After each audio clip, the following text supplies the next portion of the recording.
ઉપર છે ને એ મેં હમણાં ધારાસભ્ય કાળુભાઈ ડાભી સાથે પણ વાત કરી હતી અને એમને પૂછ્યું હતું ભાઈ તમે વર્ગીકરણ માટે સરકારને રજૂઆત કરી છે તો એ કાળુભાઈ શું કહે છે ને એ પણ આપણે થોડુંક સાંભળી લઈએ ને તો દર્શકોને મજા આવશે. સરકારને આવેદન પત્ર આપેલું છે. અરે ભાઈ મેં આપેલું જ છે, એમાં શું મારામાં? એટલે હું તમને જ કહું છું, પણ હવે ખરેખર મેં આપ્યું છે, હું બોલ્યો છું. હું તમને કુંવરજીભાઈ બધા મંત્રી પરસોત્તમભાઈ એમના બધાના નિવેદન લો.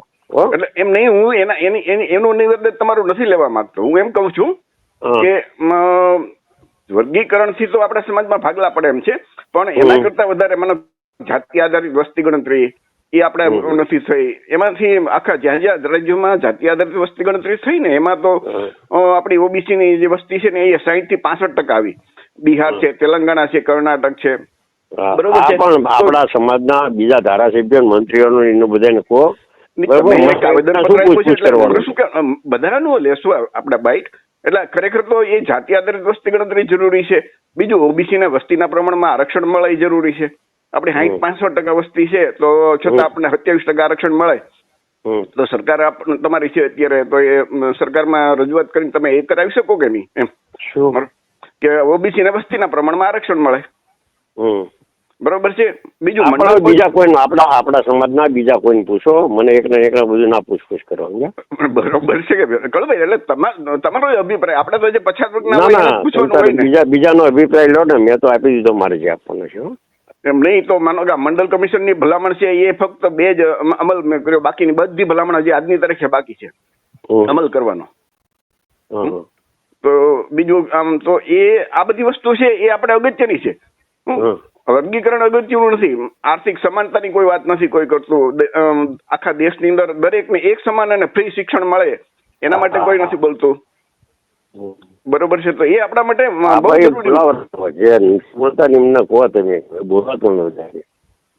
અચ્છા. એટલે તો તમે આ બાબત શું તમારું કહેવાનું એમ મારું કહેવાનું? કઈ મારે જે કહેવાનું તે મેં કહી દીધું છે.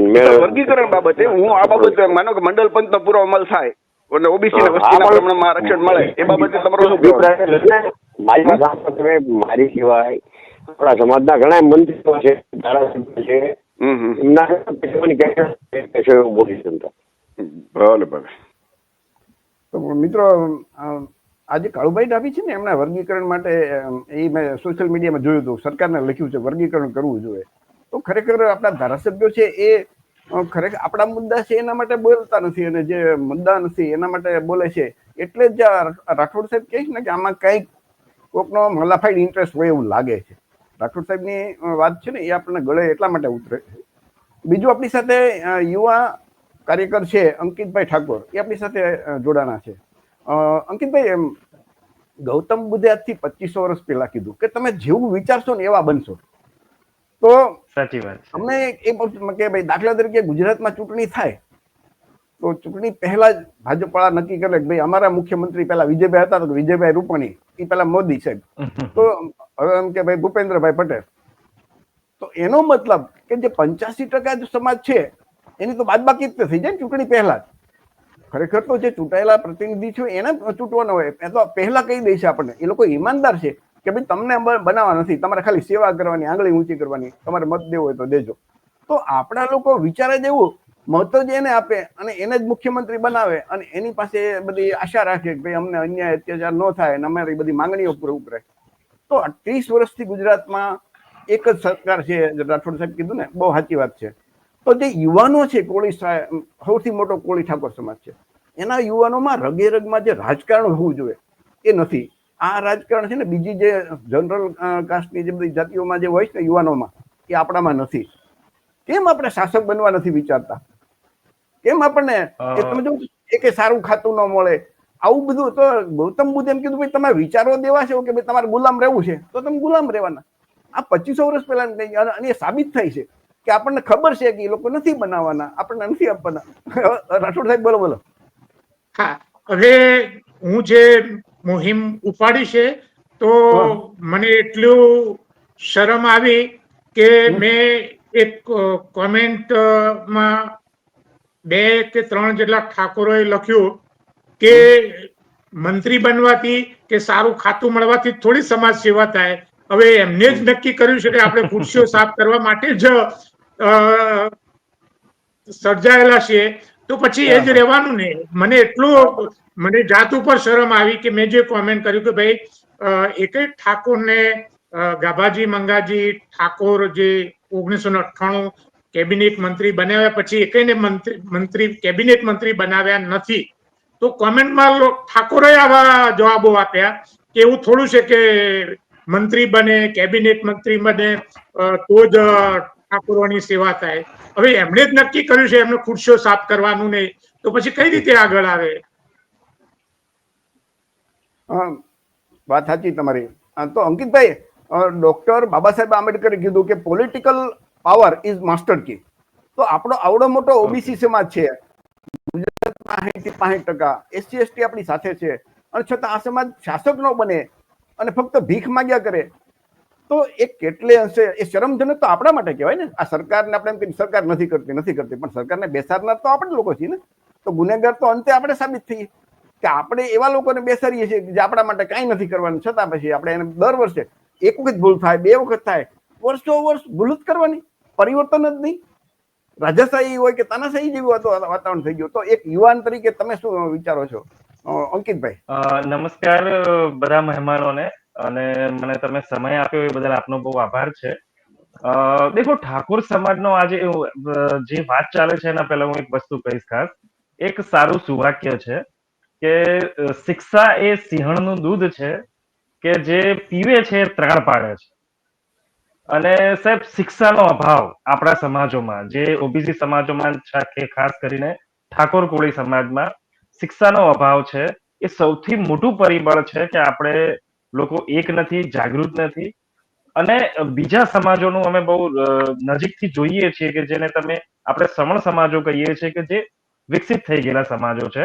એ બધા સમાજો ફક્ત રાજનીતિ કે પછી રાજનીતિક નેતાઓ સાથે જ પોતાના કનેક્શન લઈને પોતાના સમાજના વિકાસમાં નથી માની રહ્યા. પોતાના સમાજના શિક્ષિત લોકોને સાથે અને વડીલોને સાથે લઈને ચાલે છે. અહીંયા એવું છે કે આપણા સમાજોમાં એવું કરવામાં આવ્યું છે કે 1-2 જણાને આપણે નેતા બનાવી દઈએ છીએ. એમની શિક્ષાનું સ્તર સાવ નીચું હોય છે. એમના સેક્રેટરીઓ નિર્ણય લેતા હોય છે કે શું કરવાનું ના કરવાનું. એમને ફક્ત સહી કર્યા સિવાય પણ કદાચ અંગૂઠો મારતા આવડતો હોય. અને આવા નેતાઓના ભરોસે આપણે આપણા સમાજોને છોડી દીધા છે. અને પછી આપણે માંગો છો હક કે અધિકાર. અંકિતભાઈ, એ નેતાઓને ચૂંટીને કોણ મોકલે છે? અને આપણા જ લોકો મોકલે છે ને સાહેબ. આપણા જ લોકો મોકલે છે. જવાબદાર કહેવાય. અને આપણે 100% જવાબદાર છીએ. એટલું બધું ખરાબ નથી રહ્યું. ખરેખર શિક્ષણ ડિગ્રી લીધી છે પણ શિક્ષિત નથી થયા. શિક્ષિત જેવું થવું જોઈએ ને. આ જ વસ્તુ છે સાહેબ. એક ઉદાહરણ હું તમને કહું કે તમે જો ગુફા છે કોલસાની, તો કોલસાની ખાણમાં જશો તો તમારા કપડા ગમે તેટલા વ્હાઈટ હશે, કાળા થવાના. ભલે તમે કોઈ વસ્તુને અડો નહીં. તમે અત્તરની દુકાનમાં જશો તો તમારા કોઈ અત્તર લગાવ્યો કે તમે સુગંધિત થશો. આપણે ક્યારે આપણા સમાજોના યુવાનો અગ્રણીઓ સાથે રહ્યા નથી. શિક્ષિત લોકોનો ક્યારે સલાહ સૂચન લીધી નથી અને ક્યારે એમની વાત માની નથી. આપણા સમાજના આટલા બધા પ્રોફેસર્સ છે કે જેમને ટેકનિકલ રીતે હું એક વાતનો ગર્વ લઉં છું કે બીજા કોઈ ઓબીસી સમાજમાં આટલા બધા જાગૃત કોઈ પ્રોફેસર નથી થઈ ગયા જે આપણા ઓબીસી સમાજોમાં થઈ ગયા. એમાં બીસી રાઠોડ સાહેબ તમે લોકો છો કે જેનું ડિટેલ એનાલિસિસ છે કે ક્યાં નુકસાન છે, શું નુકસાન થઈ રહ્યું છે સમાજને. આપણા યુવાનોનો આંકડા સાથે જે આંકડા કાઢતા લોકોને વર્ષો લાગી જાય. આમની મહેનત એટલી સારી છે કે એમને આંકડા કાઢી બતાવ્યા છે. છતાંય આપણા સમાજના યુવાનો કહીએ કે નેતાઓ કહીએ એ આંખ બંધ કરીને બેઠા છે. તો વસ્તુ એ છે કે આ બદલાવ લાવવા માટે સૌ પ્રથમ જરૂરી છે કે સમાજના યુવાનોએ આવા શિક્ષિત લોકો સાથે પોતાનો ઘરાબો રાખવો પડશે, એમની વાતને સમજવી પડશે અને પછી સાચું શું ખોટું છે એના પર નિર્ણય લેવો પડે. આ કર્યા પછી જે લોકો પોતાના સમાજનો કે આગળનો વિકાસ કરી શકે. આપણી વાત હતી વર્ગીકરણની સાહેબ, તો હું ક્યારે વર્ગીકરણના અંદર સમર્થન કે વિરોધ ક્યારે કર્યો નથી મેં. પણ આજે મારે તમને કહેવાનું થાય છે કે વર્ગીકરણની મંશા થોડી શંકાસ્પદ લાગે છે. એનું કારણ તમને કહું કે મેં છેલ્લા 10 રાજ્યોના અંદર જે વર્ગીકરણ થયું છે, આપણા બધા ભાઈઓ જ છે. હું તો કહું કે કોઈ પણ સમાજમાં ઠાકોર સમાજના ભાઈઓ છે, પણ એમની જે પદ્ધતિ છે કે અત્યારે અચાનક લઈ આપી જ દો એના ઉપર થોડી શંકા એટલા માટે જાય કે 10 રાજ્યોના અંદર વર્ગીકરણ છે. મેં ડેટા ફેક્ટ ચેક બધા કર્યા તો મને માહિતી મળી. એક પણ રાજ્યમાં સર્વે વગર કોઈ ક્યારે કોઈને મળ્યું નથી, સાહેબજી તમને કહું. અને સર્વેનો સમયગાળો ઓછામાં ઓછો 1 વર્ષથી 2 વર્ષનો છે તમને કહું. અમુક એવા રાજ્યો હતા કે જેમાં મંડળ કમિશન પહેલા પણ અનામત મળેલા છે. એ સાહેબે તો હમણાં વાત કરી જ છે. તો કોઈ પણ રાજ્યમાં આ પ્રકારનો બદલાવ લાવવા માટે પ્રોપર સોશિયો પોલિટિકલ સર્વે કરવા જ પડે આપણે. પણ સોશિયો પોલિટિકલ સર્વે વગર અચાનક જ એમ કહેવામાં આવે છે કે 3 મહિનામાં કરી દો, તો એ તો શંકા ઉપજાવે જ છે. એના સિવાયના જે પ્રશ્નો છે મોટા ભરતીઓના, અને એવું કહેવામાં આવી રહ્યું છે કે આખા ઠાકોર સમાજને ઘેર ઘેર ઓફિસરો મળી જશે. આપણા પાસે એટલી ભરતીઓ પણ નથી. જો 21,000 22,000 વાર્ષિક ભરતી બહાર પડે છે, જો એ પૂરેપૂરી ફક્ત એકલા ઠાકોર સમાજના નામે ભરવામાં આવે ને, તો પણ આખા સમાજના 0.04% યુવાનો જ નોકરીએ લાગે તમને. તો એના સિવાયના અન્ય વિશે તો આપણે કોઈ ધ્યાન પણ નથી આપી રહ્યા. અને જે વડીલો પ્રોપર ફોકસ કરીને ભરતીના અન્યાય ઉપર કામ કરી રહ્યા છે, એમને સમાજના સારા લોકો કે જે કહેવાતા સારા લોકો, હું કથાકથિત કહું છું, એ એમને સમર્થન નથી આપી રહ્યા. પણ આજનો યુવાન બદલાયો છે. ઠાકોર કોળી સમાજને રાજનીતિક રીતે અલગ પાડવાના જે પ્રયાસો આ વર્ગીકરણ બાબતમાં પણ મને થોડા લાગ્યા, તો એ બધા મનસુબા નિષ્ફળ ગયા છે. સૌથી વધારે ઓબીસી એસટી એસસી સમાજ આ સમયે આગળ આવ્યો છે, સાથે આવ્યો છે. અને મને એવું લાગી રહ્યું છે કે ભવિષ્યમાં અન્યાયો સામે સમાજ લડશે અને બધા સાથે રહીને લડશે. ઘણી વખત એવું હોય છે કે આપણા ઉપર કોઈ એ પ્રકારના પ્રહાર થતા હોય કે કોઈ પ્રકારની સમસ્યા આવતી હોય, ત્યારે જ આપણું કુટુંબ હોય. જાણે તમને કોઈ ખેતરમાં કોઈ બાજુવાળા ખેતરમાંથી ક્યાંક શેઢો આપણો કપાતો હોય, ત્યારે પછી ભલે બે ભાઈઓ બોલતા ના હોય, પણ પછી એ બધા ભાઈઓ સાથે રહીને સામે પ્રતિકાર કરતા હોય. તો અત્યારે એવું લાગી રહ્યું છે કે હવે એસટી એસસી ઓબીસી સમાજ અને ઠાકોર સમાજ કોળી સમાજ સાથે આવી અને કોઈ પણ પ્રકારની તકલીફો હશે અને આ ભરતીની બાબતોમાં જે વિસંગતતા આવી છે, તો એની આગળની આયોજનો ચાલી રહ્યા છે યુવાનોમાં. ચર્ચાઓ, મિટિંગો, વિચારણાઓ રેગ્યુલર થાય છે અને અન્યાય ઉપર પ્રોપર વાર કરવામાં આવશે. સંપૂર્ણ રીતે ડિટેલના અંદર આંકડા સાથે સામે જવાબ માંગવામાં આવશે. થઈ શકે તો રાજ્યવ્યાપી જેટલું પણ કામ થઈ શકે એ પ્રકાર કરવામાં આવશે સાહેબ. સાહેબજી, લાસ્ટમાં હું ખાલી 5 મિનિટ એક વાત કહેવા માંગુ છું કે ઓબીસી સમાજના કોઈ પણ લોકો જો આ વિડીયો જોવે તો એક વસ્તુ ધ્યાન રાખે કે ઠાકોર સમાજ કોળી સમાજ ક્યારે કોઈનું છીનવવા નથી માંગતો, કે ન અમારી એવી કોઈ ઈચ્છા છે કે અમારે કોઈનું છીનવવું છે. જે પણ વર્તમાનમાં જે તકલીફો થઈ રહી છે એની સાથે આખો ટકા ઠાકોર સમાજ હોય એવું શક્ય નથી. અને એ આ વાત આપ 100% જાતે તપાસ કરી શકો છો.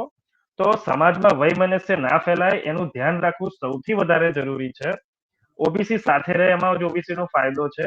કોઈ પણ પ્રકારે જો આ વર્ગીકરણની વાત હોય તો એ વસ્તુ એ છે કે એના ડેટા, સર્વે, આંકડા, સરકારી આંકડાઓ કે જેના જે પ્રોપર કાસ્ટ સેન્સસ થાય કે વસ્તી ગણતરી થાય એના પછી જ શક્ય બને છે. તો આપ કોઈ અફવાઓમાં આવજો મત કે કોઈ વાતમાં ધ્યાન મત લેજો કે ઠાકોર સમાજ કોઈ સમાજનો વિરોધ કરે છે. ઠાકોર સમાજ આખો કોઈ સમાજનો વિરોધ નથી કરી રહ્યો. ન ઠાકોર સમાજની એવી કોઈ ઈચ્છા છે કે ઓબીસી જેટલા મોટા અત્યારે ભવિષ્યમાં સારું સંગઠન બની રહ્યું છે, તો ઓબીસી સમાજના અન્યાય સાથે રહીને દૂર કરી શકાય એમ છે. તો ઠાકોર સમાજ અલગ થવા માંગે છે. બસ આટલી મારે લાસ્ટ કહેવાની જરૂર હતી. તો સમાજમાં સમરસતા રહે. કોઈ સમાજ કોઈના વિશે ખોટું ના વિચારે, કેમ કે ખોટી કોમેન્ટ્સ ની બધી વાતોની પોસ્ટની ચર્ચાઓ અમે દેખી રહ્યા છીએ. તો આ સમરસતા, સમાનતા જરૂરી છે. ઓબીસી બધા જ એક રહો તમે. કોઈ પણ તકલીફ હોય તો આપ સમાજના અગ્રણી લોકો સાથે કોન્ટેક્ટ કરો.